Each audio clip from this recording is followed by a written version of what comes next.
precisa de um mecânico, de um sapateiro, de uma mão, de um pé, precisa de um piloto, de um ginete, de um holandês, precisa de artista, precisa de uma avó, precisa de amigos, precisa de alguém, precisa de você.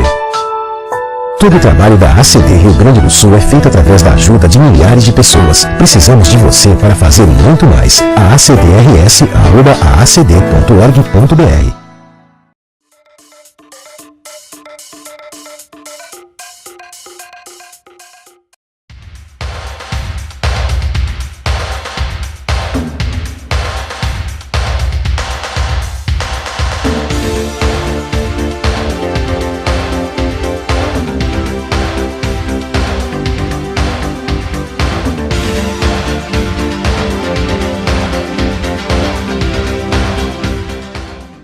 O que a gente mais faz hoje em dia é clicar.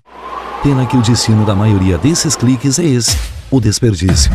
Você sabia que apenas um clique pode ajudar a combater a fome no nosso estado? É só acessar cliquealimentos.com.br e dar um rumo mais digno aos seus cliques. A mesa de quem tem fome.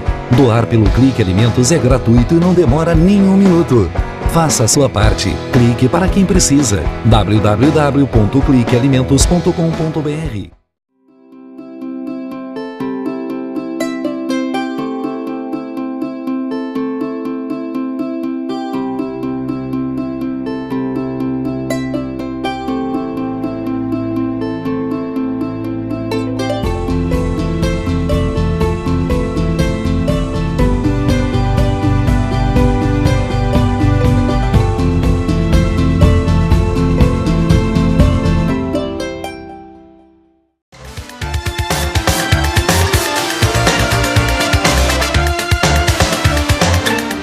Satisfação, estamos recebendo hoje dentro do programa Dr. Mário Silveira de Souza, cirurgião dentista, que participa hoje conosco para falar sobre um tema que realmente incomoda muita gente, que é o mau hálito, a halitose. Traz uma série de problemas para as pessoas e o mais fundamental de tudo isso, a questão da saúde, que é importante a gente considerar. Tudo bom? Tudo bem, César, tudo bem, telespectadores, prazer estar aqui com vocês. Satisfação é toda nossa, doutor Mário, e claro que para falar de um tema que incomoda muita gente, que é pesadelo, inclusive, né, da vida de algumas pessoas, que é a questão do mau hálito, né, o que isso realmente pode trazer, não só em termos de consequência, ou seja, o problema em si do odor, mas sim também com reflexão à saúde. E para começarmos, vamos aí falar, né, se realmente o mau hálito tem tratamento. Então, hoje a gente pode afirmar com certeza, né, e com segurança que mau hálito tem tratamento. Né, e eu diria que até o ano 2000 a coisa estava muito solta, enfim, as pesquisas, né, a gente não tinha um consenso em relação a isso. E no ano 2000, então, foram feitas algumas pesquisas de prevalência. E a gente percebeu que, através das pesquisas, que 30% da população sofre de mau hálito crônico. Ou seja, tem um mau hálito, enfim, não só ao acordar, ou não só em uma determinada situação, mas ela é portadora de halitose crônica, ela tem mau hálito todos os dias, o dia inteiro. Então, 30% da população, nós estamos falando em torno de 50 milhões de brasileiros. Né? E aí a gente começou a encarar isso até como um problema de saúde pública. Não, para tudo, vamos olhar isso de perto. E as pesquisas começaram então a se intensificar e a gente começou então a ter o resultado no tratamento. Hoje a gente conhece mais de 80 causas de mau hálito, 89 causas de mau hálito catalogadas, e o tratamento então passa por identificar quais as causas o paciente, né, está portando, no caso, atua nelas, é multifatorial. Geralmente o paciente que é portador, ele tem 5, 6, 7, 8, 10 causas associadas e a gente vai neutralizando uma por uma. Então hoje a gente pode afirmar com certeza que a halitose, né, a halitose é o termo técnico do mau hálito, ele tem tratamento. Realmente isso é importante que a gente possa trazer a público, porque é uma preocupação permanente, principalmente aquelas pessoas que têm mau hálito crônico, como o senhor bem disse aqui, é multifatorial. Nesse sentido, assim, só para que a gente possa começar a referenciar, né, a pontuar alguns casos mais corriqueiros e mais comuns dentro dessa situação. Além, é claro, daquela questão da pessoa, por exemplo, ao acordar, por ingerir alguma coisa no dia anterior, né? Então tem uma série, a questão gástrica também, que contribui bastante com isso, mas tem também a questão da saúde bucal, que deve ser observada também nesse circunstancial. Então, eu gostaria que o senhor desse alguns parâmetros, até para a gente poder, né, começar a trazer aqui para o público que está ligado aí na nossa programação, alguma orientação nesse sentido e, claro, depois dando algumas sugestões. Sim, também. Claro. Então, a principal causa, né, ou enfim, o que a gente tem que, 100% dos casos, está associado, é a questão da placa lingual, né, que a gente chama de saburra lingual, que é uma crosta que se forma em cima da língua. Hoje em dia, até com o marketing, né, das escovas de dente, que hoje em dia tem aquele raspador do outro lado das cerdas, que não é o mais eficiente, depois a gente pode falar de raspadores linguais, que é um instrumento ideal para a limpeza da língua, mas a placa lingual ou a saburra lingual, que a gente hoje tem falado bem mais, é a principal fonte de mau hálito. Em 90% dos casos a gente tem a associação da placa lingual. Essa crosta que se forma em cima da língua, que é formada por bactérias, pelos restos alimentares da nossa dieta e pela descamação epitelial, né? Restos de pelezinha que a gente está sempre trocando, a gente está sempre renovando as nossas células. Então, essas peles que a gente descama dentro da própria cavidade bucal, acaba também se depositando em cima da língua. Então, só que, claro, raspar a língua diariamente é uma situação, mas o que a gente busca? A gente busca identificar a causa. Por que eu estou formando tanta placa? Né? Que tipo de dieta eu estou tendo? Que está me ajudando a formar não só a placa lingual, como às vezes aqueles cásios amidalianos, né? Aquelas bolinhas que ficam na amígdala, que tem um odor muito desagradável. Então é bastante comum também nos casos de halitose. Então o que está causando em relação à minha dieta, o que está causando a minha higiene, será que está boa? Será que eu estou escovando corretamente meus dentes? Será que eu estou usando o fio dental corretamente?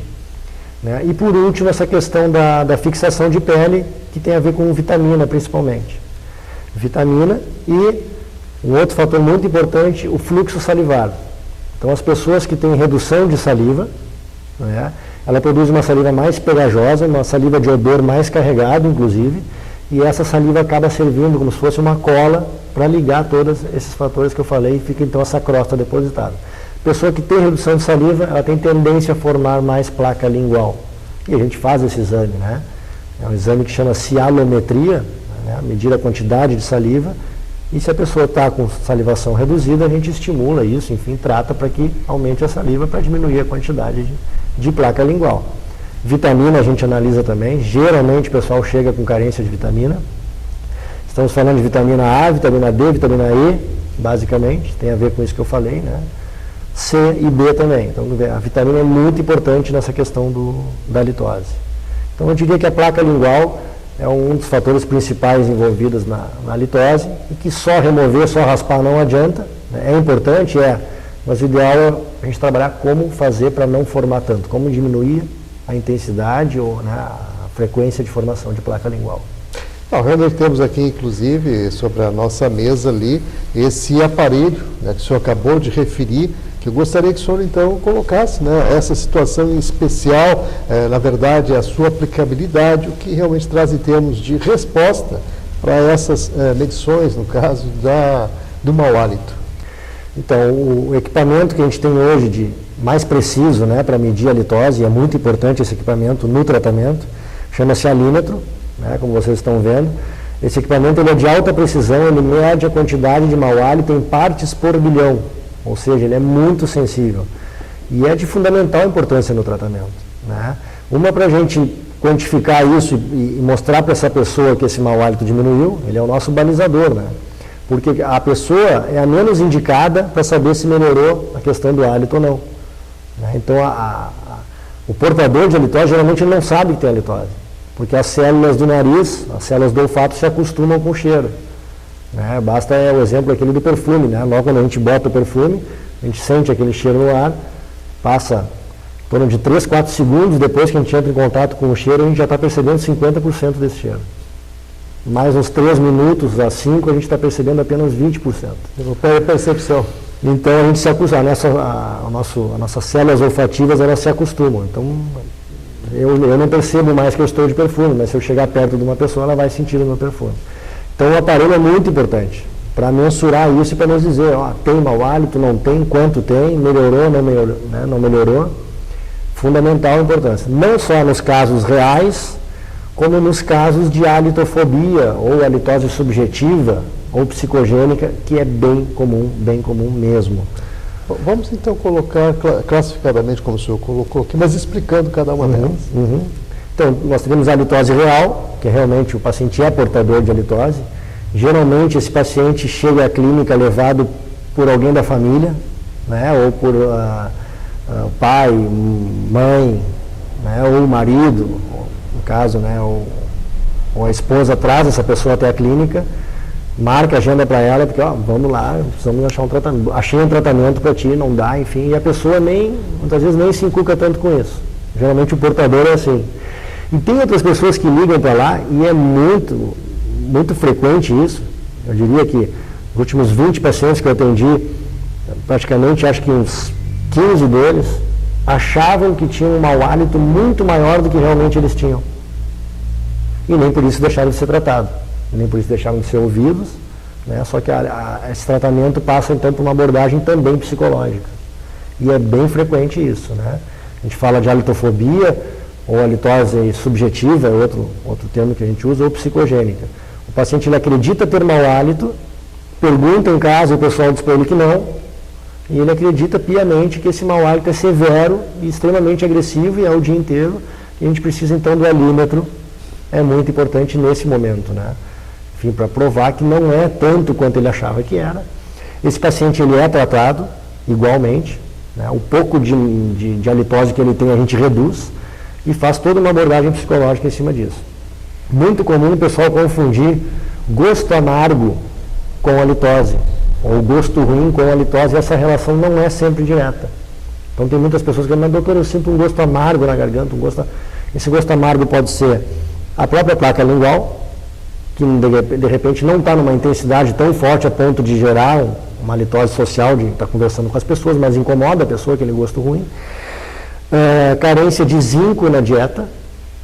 Então a falta de zinco, o zinco tem a ver com a maturidade da papila gustativa. Então a pessoa que tem carência de zinco, ela não tem essa maturidade, esse ciclo da papila gustativa ele é alterado e a pessoa sente esse gosto amargo. E tem a ver com o jejum também, jejum prolongado. Passou de 5, 6 horas em jejum, a gente já entra em hipoglicemia e começa a alterar o gosto e também a halitose. Né?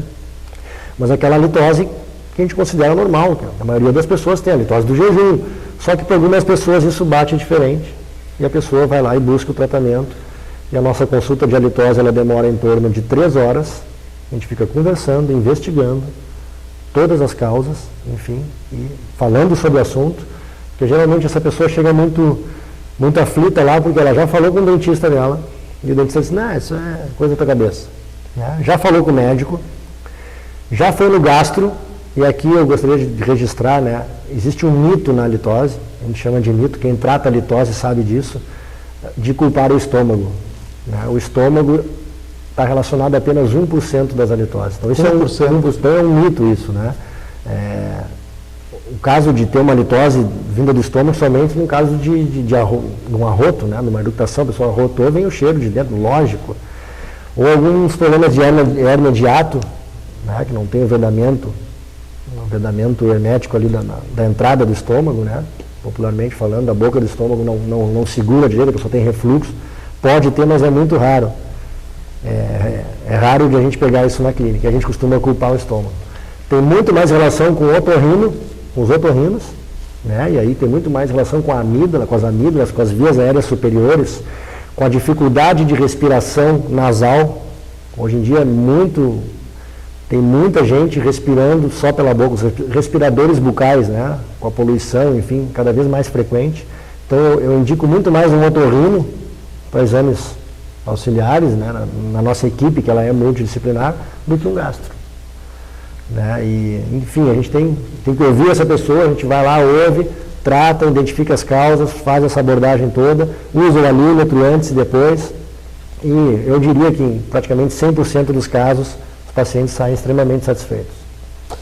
Realmente, doutor Mário, tem muitas situações a serem consideradas, né? Há que se ter uma observância muito grande sobre essa questão em si, até porque, como o senhor falou, tem situações psicológicas, tem situações mais voltadas às questões realmente da saúde bucal, de outras circunstâncias, do que propriamente aquilo que se pressupõe quase que necessariamente diretamente envolvido com o estômago e não, por vezes, não tem nada a ver e o número, a incidência disso é muito pequeno em termos percentuais.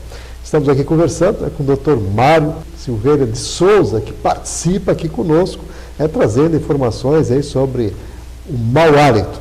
E dizer, claro, que a halitose tem cura, quer dizer, tem tratamento e, evidentemente, que a pessoa, ao se preparar para receber a orientação de um especialista como ele, pode sim chegar às questões da cura, e é isso que eu quero envolver agora, o nosso público ouvinte telespectador. Lembrando que no rodapé do vídeo está aí o telefone, o nosso e-mail para os questionamentos. O telefone é o 30 23 47 25, DDD 51 aqui de Porto Alegre, e nosso e-mail, alodoutor@ig.com.br. Então, doutor Mário Silveira de Souza, eu gostaria que o senhor, então, agora observasse essa fundamental importância da questão da cura. Então, gostaria de convidar os telespectadores, primeiro, porque existe um tabu em cima da halitose, né? Ninguém quer falar sobre, ninguém fala abertamente sobre isso, são poucas pessoas. Então, as pessoas falarem sobre isso em suas casas, né? A pessoa não sofrer calada, a pessoa perguntar para alguém, eu tenho mau hálito, não tenho, já percebeu isso em mim? E ter essa conversa franca e buscar o tratamento se a resposta for afirmativa. Mas tem pessoas que não conseguem romper essa barreira. E aí tem um serviço que é muito interessante, né, que nós temos tem a Associação Brasileira de Halitose, certo?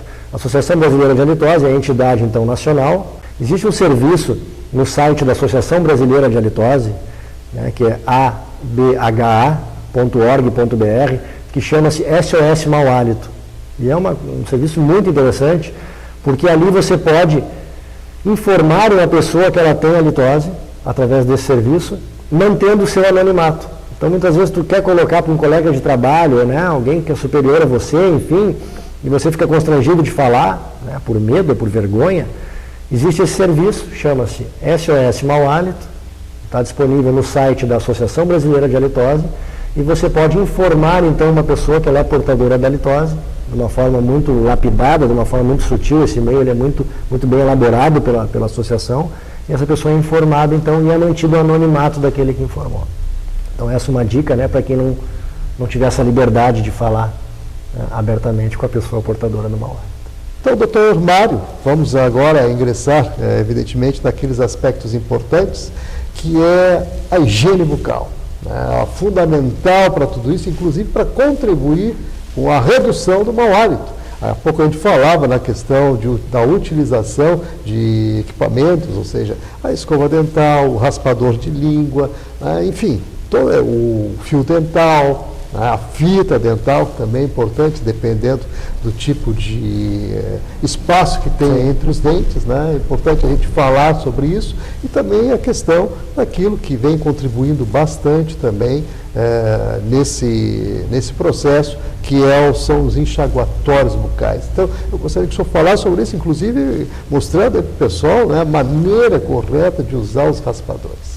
Então, como você bem colocou, essa questão da higiene bucal, ela está envolvida em 95% dos casos de mau hálito, e por incrível que pareça, 100% das pessoas que vão lá tratar a halitose, a gente acaba aprimorando essa técnica de higiene bucal. Então, as pessoas acham que sabem limpar os dentes, e realmente a gente começa desde a escovação, tem uma deficiência na escovação, tem deficiência no fio dental, nem chegamos ainda no raspador lingual e nos colutórios, que é para bochecho. Então, só um parêntese assim, é a obrigação do cirurgião dentista, e eu também sou cirurgião dentista, sou clínico geral, é a obrigação do profissional dar essa instrução, e dar essa instrução de uma forma prática. Eu costumo dizer que os profissionais dizem assim, para o paciente, você tem que escovar melhor. Espera aí, mas escovar melhor como? Onde? Me mostra isso. Né? E muitos profissionais não têm esse hábito. Então, se o seu dentista nunca lhe levou para a frente do espelho para uma aula prática, peça isso a ele, né? É a obrigação dele, ele foi preparado para isso, isso é prevenção. Eu costumo dizer que não adianta o dentista ficar dando peixe ali para o paciente, ele tem que ensinar a pescar. Né? Os pacientes têm que passar pela clínica odontológica uma vez só. Depois do primeiro tratamento, ele vai manter a sua saúde. São consultas de revisões. Essa coisa assim de, cada 6 meses eu vou lá limpar a tártara, porque tem que fazer a limpeza e sai aquele monte de sangue. Está errado. Em algum momento houve uma falha ali na questão da prevenção, da conscientização em relação à higiene bucal, do trabalho com a qualidade da higiene bucal. E eu troco muito lá, né? O pessoal, eu escovo os dentes 3, 4 vezes por dia. Eu cheguei a trocar. Não, então tu escova dessa forma, então tu vai escovar 1, 2 vezes dessa outra forma. A gente troca qualidade, a gente troca quantidade de limpeza por qualidade na limpeza. E aí começa a fazer toda a diferença. Né? Então essa é a dica, né? Invista tempo na sua higiene, é melhor você limpar com qualidade 1, 2 vezes por dia do que limpar correndo várias vezes ao dia. Então essa questão do fio dental, da escovação, isso é o básico, né? E a limpeza da língua, que tem se falado muito, nós temos aqui um raspador de língua. Existe, claro, a mídia, né, vai trabalhar em cima das escovas dentais. Hoje em dia as escovas dentais vêm com raspador do outro lado. Só que a ponta ativa daquele raspador que vem na escova não é muito boa. E fora isso, a escova tem um problema que é a altura da cerda. Então você não consegue chegar com a escova para raspar na parte no dorso posterior da língua, que é onde está a maior quantidade de sujeira. Então o ideal é usar um raspador lingual, aqui nós temos um. Né? Existe com cerda e sem cerda. Hoje a gente está preconizando um raspador com cerda. Por que a cerda?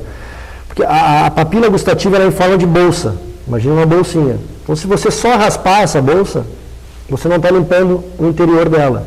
Então a primeira parte da higiene da língua é com a cerda. Você esfrega para frente e para trás várias vezes para soltar essa placa.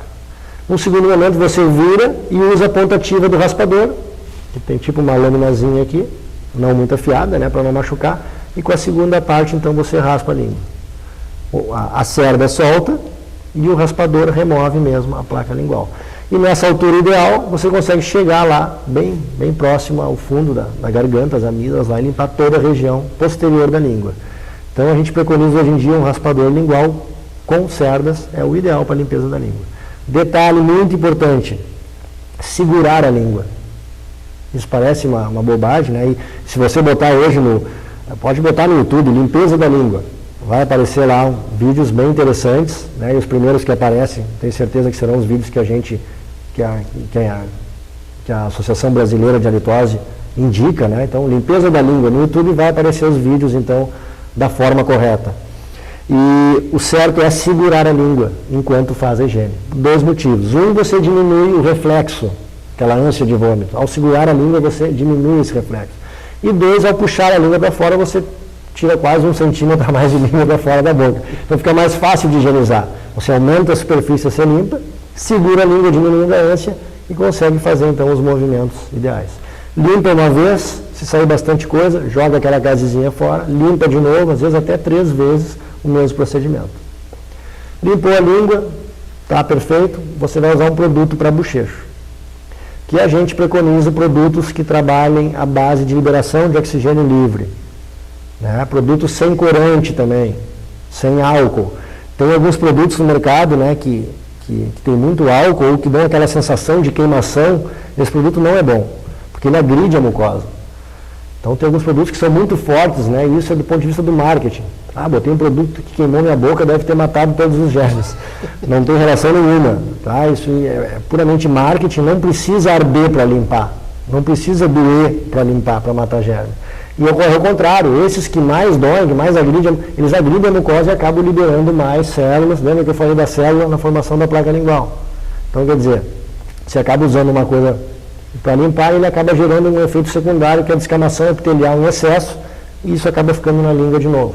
Então, produtos sem álcool, né, sem corante e de preferência à base de liberação de oxigênio livre, que mata essas bactérias que são anaeróbias. As bactérias do mau hálito, elas não gostam de oxigênio. Então, os produtos que têm isso, eles acabam tendo mais eficiência no combate a esse tipo de bactéria do mau hálito. Faz o bochecho e faz o gargarejo. Gargarejo e curiosidade, né? A gente que trata todo dia isso, muita gente não sabe fazer gargarejo, né? Então isso é bem comum. Faz gargarejo, não sei, doutor, nunca fiz. A gente treina com água, vai treinar, deixa a água parada lá no fundo da garganta. Agora imita um leão, aí começa o gargarejo. Então a gente ensina também a fazer o gargarejo às pessoas que não sabem. Muito bem, doutor Mário, claro que realmente tem muitas coisas a serem consideradas, importantes essas suas dicas, né, fundamentais para que a pessoa pratique com qualidade, como o senhor bem frisou, a sua higiene bucal.